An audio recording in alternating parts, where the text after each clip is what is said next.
I haven't followed a little bit. I know that they spent a lot of money on making it. When's the release supposed to start? Oh, I think next year. I think late next year. Late next year. Okay, so we still have about a year to go. Okay, Yeah. But but I think it takes place during the Second Age. it's before all the Lord of the Rings and the Hobbit, right? Yeah, I think they're gonna go over like the fall of oh my gosh. Oh no, what's the island that Sora? got covered by the wave? No, like where's Aragorn from? Oh His gosh, blood this is Isildur. Hold on. Nick, I'm not Isildur's, questioning your fandom here, buddy. not Gondor because that's like Gondor, but It's okay. You're not a super fan. Go no, ahead. Go ahead. no, Numenor. Woo, Numenor. That was it. Numenor. So in the Second Age, basically that's when Sauron comes into the fray, Mm-hmm. and like he's known as the deceiver because he would disguise himself to look all like white and like holy and stuff like that. And finally, when they defeat him the first time, not the time that we see at the beginning of the Lord of the Rings film, that's the second time that they defeat him. So when they defeat his first uprising, I think it's even before the ring, before he even makes the ring. Oh, really? They capture him. Yeah, they capture him. And they bring him back to like the island where the men of like the Numenor men lived, I guess. And the Numenors were blessed with long life. Yeah. That's why Aragorn was like special. And then when some of them left to start Gondor, that's why like their race was dwindled or whatever, because some of them left, and that's where Aragorn comes into his family line comes into play. But basically, he deceives the men of Numenor, like, oh, if you're the god's favorite or whatever, you should sail to the Grey Havens and blah blah blah. So he tricked them to like go there, and that gets the gods angry. Oh, interesting. And then they wipe out the whole city with the wave. You know what I mean? So it's like that was him wiping out the race that was able to defeat him so easily the first time.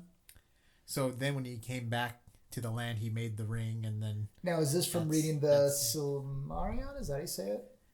Silmarillion. Did you read it? Yes. Is that where you got all this? Okay, Yes. so this is why you know this. So, Yes. so yeah, so I don't. So the nice part is well, good or bad, is I haven't read that, and so this will be new material. So the good part is they have source material at least to base it off of. A lot But of source material. it depends on how much they try to stretch it out too, though. I mean, they had The Hobbit and they stretched it out, and it ended up being too much. So it'll be very interesting. Yeah. I mean, it's obviously not being. Did they bring on? I think Fran was the name of the woman who wrote. Oh, for Lord of the Rings. And The Hobbit, yeah. I don't Yeah. know if she's Fran. involved. Is she involved in that again, or? Oh, I have no idea.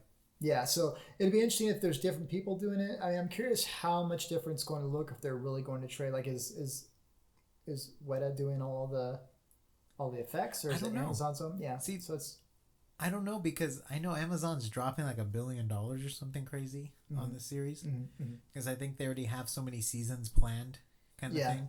yeah. But there's a lot of content to draw from, especially if they're and then if you're going into like a new territory that hardly anyone knows about. See, I think The Hobbit was like a must read for a lot of people growing up, and it's like an easy kids book to read. Yeah. No one's read the Silmarillion.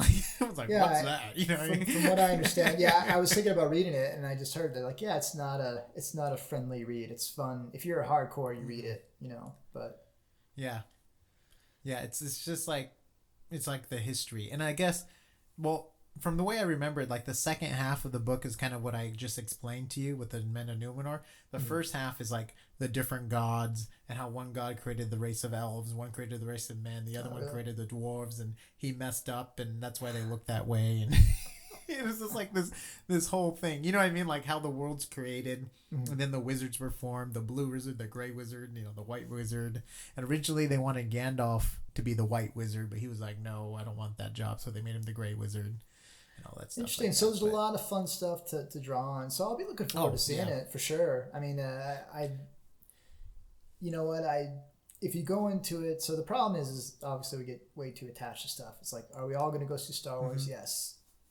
People obviously didn't go to see Terminator. Even myself, I was going to go see it, and I haven't gone to see it. But I always like getting new content. I mean, am I going to watch Terminator when it comes out on Blu-ray? For sure. So more Lord of the Rings or more in that Tolkien universe, like cool. If it's Dude, horrible, we're I living just in the won't watch it. golden age of content. We're living the golden age Yes. of content. Yeah, maybe not of the best, not the golden. But we age have of so cinema, much but we have so much content. to choose from. Yeah, yeah, for sure. Yeah. You can start a new show every night. Oh yeah, you It's just never crazy. finish. Yeah, you never finish. I mean, the cool thing is too, it's like if you don't like Lord of the Rings or whatever they're calling it, all right, switch on over to The Witcher. I don't know if that's going to be good either, but Yeah, that's another exactly. fantasy- Witcher, and then now they're gonna have Chronicles of Narnia.